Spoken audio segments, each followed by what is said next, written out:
Alright guys, that's coming here, and I hope you're doing well and enjoying your day so far. We are back for the third video of the day because Los Angeles Thieves have made it official. Kenny departs the organization for the third time. He was on the team and won championships before the CDL even started. He won champs with them in 2022. Returns for this season with, on paper, a godlike roster, but it hasn't worked out at Major 1, and as a result, Kenny is gone and Nium is officially in. Is this a good move for Thieves? Will it prove enough as they go forward into the upcoming qualifiers? What does it mean for Kenny's future in the CDL or outside of the CDL as well? From us on Twitter, your thoughts in the comments. Hit the like button if you enjoy. Subscribe if you are new as always. Plenty to get into today. We're going to start with a couple of things, including this. So, Scrap comes out with this tweet today. Top 250 grind. Also doing a Hope for the Day charity stream for their mission of suicide prevention. Streaming for Hope at Lone Screen GG. So, look, I thought this was really nice to see. Look, I've been fortunate enough to not have had suicide affect my immediate family or friends. I'm sure that there's people out there who have been affected by this. And when Scrap makes comments such as this, obviously, it's not going to go down well with certain parties. We talked, and for understandable reasons, we talked about this earlier today, the fact that Scrap put this in BenJ's chat, and BenJ's response with Scrap into all the drama and all this. And look, then Scrap does this charity stream, and I'm like, it's probably related, right? Now, either Scrap has decided out of the goodness of his heart that he will do this, or he's doing it as like a little prod at BenJ. I don't think that's the case. I think more than likely someone at Thieves has had a word and said, hey, Scrap, would you mind doing this? Just to set the record straight a little bit. So, anyway, that was a nice little update to start the video, depending on your opinion there. There's also this from Formal. This got kind of spicy, actually. So Formal says, I've not been paid yet for Halo Worlds. Of course, again, this year just fell short of the ultimate triumph that he achieved in 2022. They came second a lot, that OpTic Halo team, the last couple of years. As he says, haven't been paid for it. They're gaping some funds. It's really weird. I've been around 15 years and they're making me get paid feel like I'm in the Maze Runner. So, look, when pros say this, usually there's a bit more to it. Usually there's like another side of the story here. And it turns out there is another side of the story. So aBeZy says, hey Matt, saw the prize money issue. Sorry you're dealing with this. To be clear, this is on me and my team to handle, but I wanted to give some details, obviously to the public as well, to make it clear that they are doing their part in this discussion and to just make it, to set the record straight to a certain extent. Not like Formal is wrong to be frustrated in some regards, but there are reasons for that. Team 3 through 16 have been paid. First place just finished their submission and are being paid in 48 hours. OpTic has some things that we need help with. I like the way that Adam phrases this, right? You need to hit submit on your form as it's unsubmitted at the moment. Your teammate either need to hit submit on theirs or fill out their forms altogether. We started this process in early December, but forced time out in 30 days. We had to reinitiate in January, but they still need attention. So, anyway, basically, they've not filled out their forms to get paid. Formal feels like he's going through Maze Runner or something. I don't know. Maybe this form takes 20 minutes to complete. I don't know. It seems like it's a bit of effort, but it's probably not effort that should be unjustified to get the payout. And Formal then replies and says, okay, no big deal. It's all good, Adam. Don't worry about it. Didn't mean to put you guys on blast. Adam then says, look, didn't put us on blast. As you know, for 20 years, want to make sure you guys get paid. But, there's delays. And look, there's some level of bureaucracy and red tape here that needs to be signed off. But it appears that if Formal and the rest of the OpTic boys fill out the papers, they will get their money in the relatively near future. Let's talk Rostermania, though. The big story, of course, on Kenny. There are questions on what it means further down. So Bush Gaming, they talked just after the tournament concluded. Of course, they came seconds. They made an incredible losers run. Jersey Jerry was giving them the fire through that bracket. They lose, though, to the Rock Esports Saudi boys in the grand final. That's Kicks and those guys that took a very impressive victory this tournament. Now, look, those guys could be contenders to get signed. In fact, Kicks, maybe, one of the Dahoom boys, they could be a consideration back in the league for sure, but the quality of their English and other factors and also getting visas makes that rather less likely. But the Bush guys, we know that Sparks got approached. I think if any of those Bush boys was going to get approached, Spark was probably the most likely, but then arguably some teams need a sub. Could they look at Capsidal? Of course, the Huntsman team also pretty stacked with talent. They came fourth in the end. Those players, as we now know, were getting targeted. So the players to get signed from challenges still is a big question mark. What Cloud9 will do, I'm sure we'll discuss that tomorrow. But Bush, they say say they were about to release Behind the Bush, but then we have just received new information which will delay the release. We want to be sure that we cover the full story from before the major all the way through everything that is happening now. We don't want to release something and then have loose ends or storylines unresolved. The new drop date is the 9th of February in a couple of days' time. So presumably someone has left. Now why, that would be the assumption. Now why has someone left?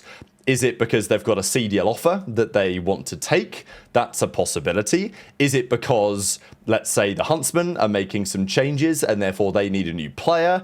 That's also something else that could be considered. Again, this is really the roster change period. There's a little bit of time now with challenges. I think there's a good couple of weeks with no challenges, cups or tournaments. But after that, it all kicks up again and there's tournaments every weekend for like 3 months. So this is the time really, if you are a challengers team and you want to make moves, or if you're forced to make moves, now is the time where it's probably going to happen more likely than not.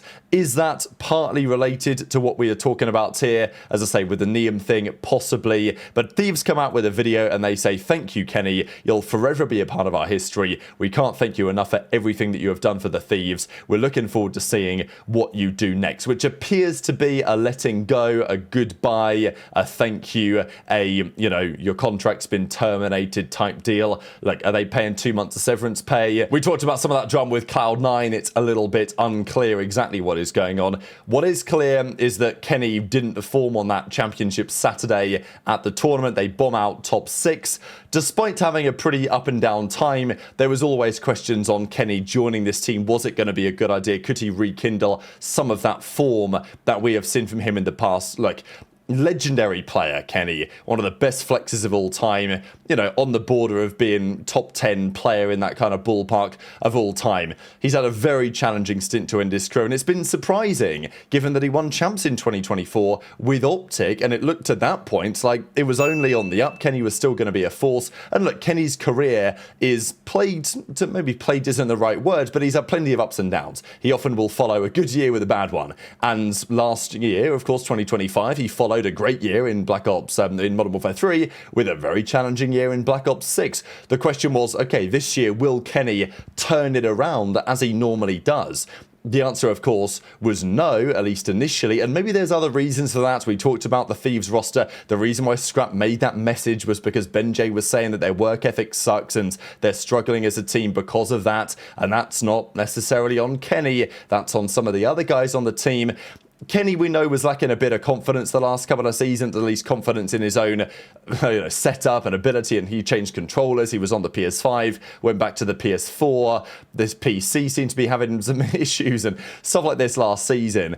But the reality is Kenny is an absolute Hall of Famer for 100 Thieves as an organization. From Black Ops 4, winning multiple championships in London and Anaheim, second at the World Championship that year, was second on his debut with Team Caliber way back in World War II. Arguably could have won that tournament, right? They were, the favourites going into that grand finals against Evil Geniuses. He does get his win back on Thieves in Vanguard, where he switched to the sub and was phenomenal through the end of that season. Arguably the best player in the game on their route to championship victory. Then Modern Warfare 2, not quite the same story, but the next year, OpTic felt that he was the right man after Drazah declined to join to lead them back to the glory days, and that's exactly what he did, right? I think the Green will forever be thankful to Kenny and to Pred for joining that team and winning them their first world title in 7 years, and in many respects forming the groundwork for what has become a pretty dominant OpTic force of the day. But the reality is that it wasn't working on Thieves. Had things gone better on the Saturday, it could have been a very different story. But going into this tournament, given Kenny's struggles, in the same way as FaZe had done with a Lurqxx, they had given money, we think, to OpTic to allow Nium to be on a retainer type situation where they had an option on him as to whether they could sign him or not. And we said this going into the tournament, if you're paying money to secure the option on a player that you think is really good, and said player plays very well in the Challengers Cup, which he did, Nium had the joint top KD of the tournament, your player you're concerned about replacing has an absolute stinker final day to bow out of the tournament, it's difficult to justify not making the move at that point. You've really made your own bed at that point, and, maybe it'll be a nice comfy mattress, and maybe it won't be. We'll see whether Nium to this roster works, but they make that official shortly afterwards as well. So Nium's been on the Huntsman, doing a great job. let's see how he gets on. I mean, what a debut, right? There is pressure on this guy because he comes into a team with Scrap, HyDra, and aBeZy. You couldn't ask for more talented teammates than that to come in as your first roster. It wasn't working with Kenny.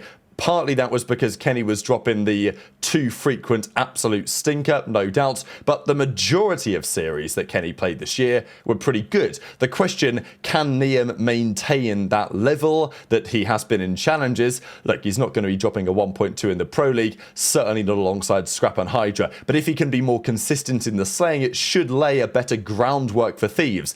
Is he going to be a Mercules? Unlikely, right? I mean, I don't know when the next Mercules is going to come along. It's probably another 7 years, 7-8 years from now. But look, if he can do a solid, respectable job and be consistent on the map and contribute in other factors, because, you know, he's a solid AR, he seems to have good communication.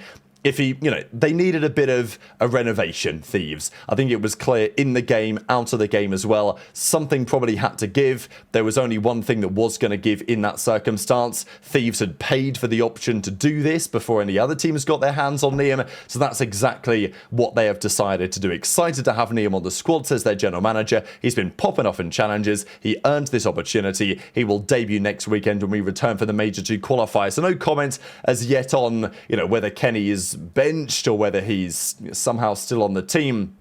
And no word from Kenny as of recording anyway as to what could well be next. For Kenny, it's a tough one. I don't think he wants to go down to challenges. Would there be other CDL offers on the table? I don't think it's impossible, right? But where does he want to go? He's not going to go play for Cloud9. Could Toronto, given that he was linked there, you know, if Kenny sits out for a stage, Toronto still struggle, could they say, you know, I don't think Kenny's stock still, the pros still rate Kenny highly. And that, I think, is a testament to his whole career. Yes, they will have more concerns about signing him now than even they would have done in the off-season, and certainly before that. Kenny was considered a real top player to go and get. That won't be the case anymore, but as I say, the fans will view Kenny's, certainly his recent couple of seasons, in one way, and that's understandable. It doesn't take away from what Kenny achieved through a phenomenally, you know, glittering career in many respects.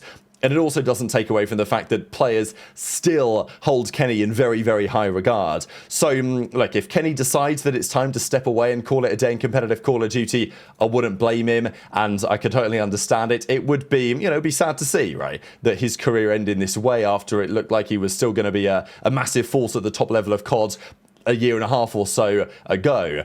But I could understand Kenny's angle if he thinks that now is the time to call it a day. We'll see what he decides in due course, whether he decides just to take a break or whether there is something more than that. So intrigued to your thoughts as always in the comment section below. Ranked play is officially here as well. Nadeshot does say, I've got a ton of respect for Ken. Always appreciate what he did for the org. We're making a change. We're bringing in that bull. Nium, who's looked consistent and, well, really good in challenges. The guy looks consistent, which, as I say, is pretty much exactly what they need right now. As I say, ranked is here. Crim's trying to get the 50 wins on stream. JoeDeceives trying to get his first dub in ranked play earlier. I don't know. Shotzzy tuned into the stream one time and was pretty mind-blowing about a milligrams that looks like JoeDeceives is on.